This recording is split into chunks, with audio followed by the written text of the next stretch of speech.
Yo, what is good, Knicks Nation? Welcome back to Knicks Media. This is Richie, and in this video, I want to talk about the New York Knicks and what to expect for the rest of the season. As we know, nobody expected the Knicks to be where they're at right now at the All-Star break. We are all in shambles as a fan base.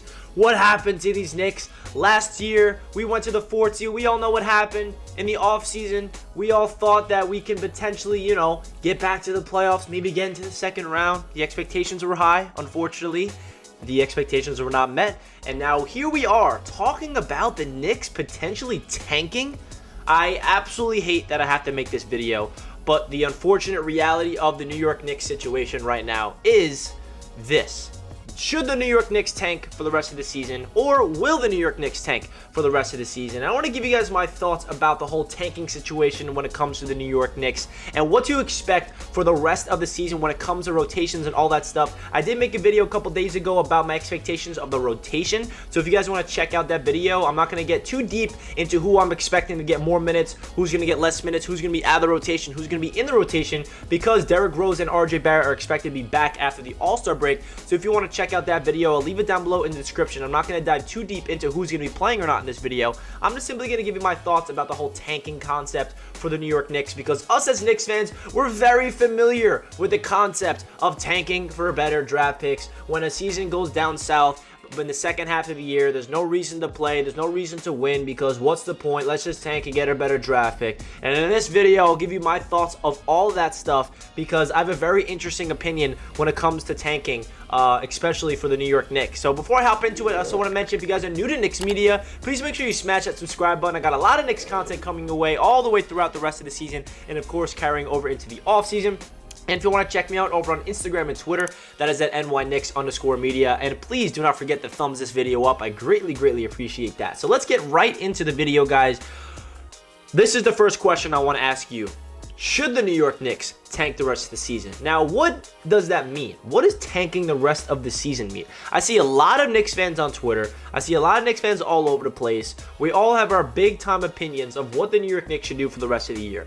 Now, tanking basically means we're going out there, putting a product on the floor that necessarily tries to lose in terms of getting a better draft pick.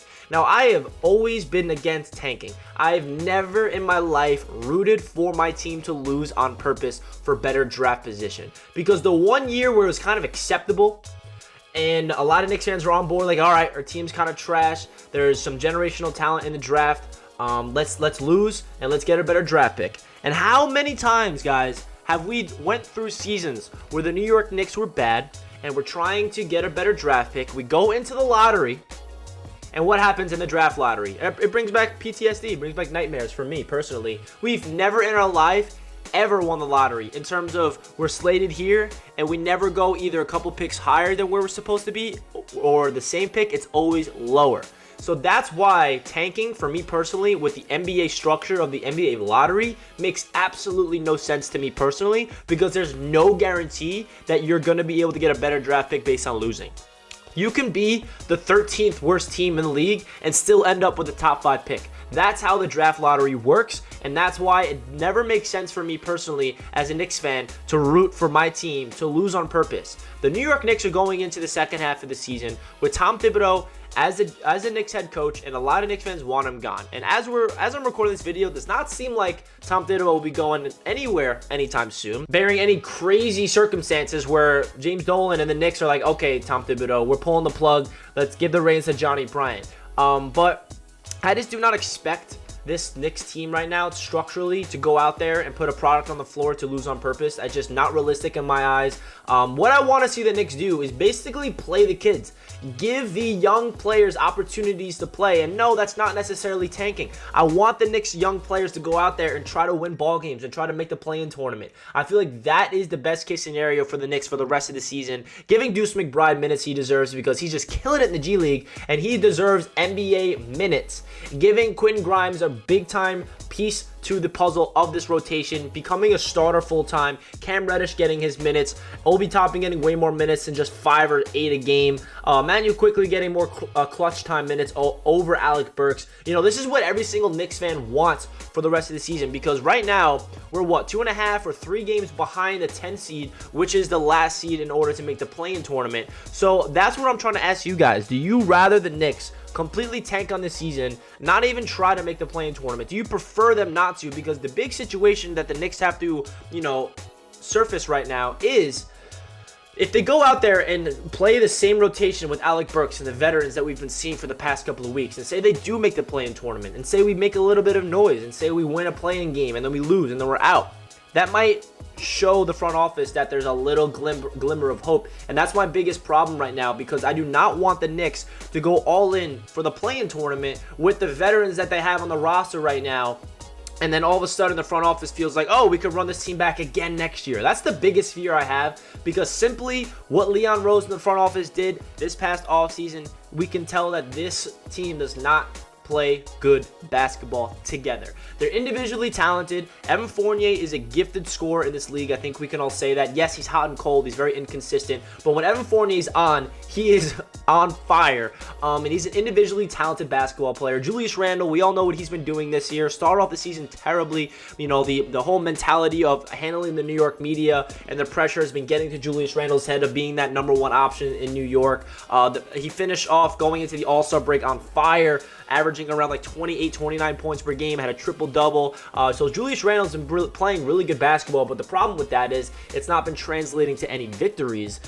So individually speaking, we have talented players, but we all know the big issue with this New York Knicks team is it's not the talent, it's the way that they're gelling together. It's the way that they're playing basketball in sync, which they're not doing. The only way the New York Knicks can get back in sync is if they can go back to their ways last year, playing team basketball on defense and offense, and not rely on just, isolation ball late in the fourth quarter. We also are lacking a big-time point guard for the whole season and even our entire life, to be honest. We have never had that floor general point guard that can help us out. And I think a big reason why the Knicks have been so bad this year in particular is Derrick Rose has been injured ever since December when he went down with that ankle surgery. So we're getting Derrick Rose back. If he can come back and spark a little life in this Knicks team, I prefer them go out there and try to win some ball games.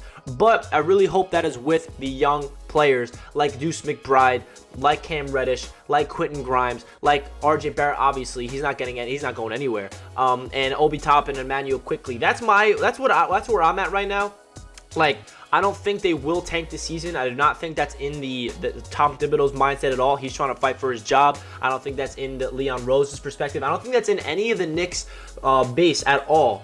The tanking conversation gets brought up by the fans. That's what I'm trying to say in this video. The tanking mindset is the fans. It's not the Knicks organization. So that's why I want to ask you guys, would you prefer the New York Knicks tank this season? Meaning they just go out there, they fire Tom Thibodeau, they do not really go try to do anything for the rest of the season. They try to get a better draft pick, and they just look into the future. Or do you prefer them trying to run it back with the squad that they have right now, try to fight for that play-in tournament because you feel like that there is some magic on this team that we've not seen yet? So that's really what I want to talk about in this video. I know I'm all over the place talking about tanking, but I really want to hear your perspective. As you can tell, I'm not really on board with tanking. I never really rooted for my team to lose in my life. I can never watch a game and root for the other team. It just simply cannot do it. So I'll be watching every single Knicks game for the rest of the year, watching them, rooting for them to win. But I really hope that the players that are on the court are the players that are the young pieces on this team rather than the veterans that really have no future on this team in terms of, they just don't mesh well together, like an Alec Burks, like a Kemba Walker. That's really where I'm at with this Knicks team. So let me know your thoughts in the comments. I would love to hear what you guys have to say, because I'm just here voicing my opinions on the New York Knicks, and I would love to hear your opinions down below in the comments, because that's what YouTube is all about, connecting with the Knicks community, connecting with the Knicks fan base all across the world. I love hearing what you guys have to say, because I guarantee some of you guys will disagree with me, and that is totally okay, and some of you will agree with me. That's what this is all about, agreeing and disagreeing as a Knicks fan base. We're all in this together, and we're trying to get this Knicks team back on track, and I would love to hear what you guys have to say. Like the video if you guys enjoyed. I greatly appreciate that, and I'll catch you guys in the next video. Let's go Knicks. Peace.